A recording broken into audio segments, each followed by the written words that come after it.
Welcome to the Slop Farm. Enjoy the video. In this video, I will show how to make pasta on induction. Place a flat-bottomed pot on the cooktop and set power to high to bring water to a rolling boil quickly. Add salt once boiling starts to avoid pitting the cooktop surface. Stir gently to prevent sticking as water returns to a boil, then add pasta and reduce power as needed to maintain a steady boil.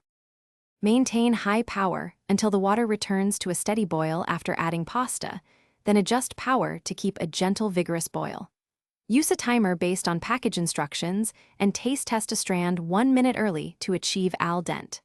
Stir occasionally and monitor boil intensity to avoid overflows and scorching on the cooktop surface. Reserve some pasta water for sauce adjustment. If this guide is helping you, please subscribe and like to support more cooking tips.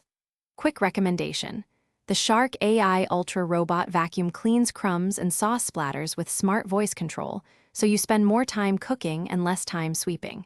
Its mapping and suction make post-dinner cleanup a breeze.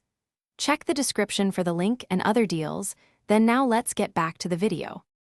After draining, return pasta to the pot or a warm pan and add sauce with a splash of reserved pasta water to create a cohesive coating.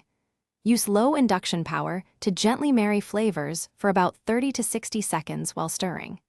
Taste and adjust seasoning, then plate immediately to preserve texture. Serve with grated cheese or fresh herbs for brightness. Thanks for watching. Consider subscribing if we helped you today.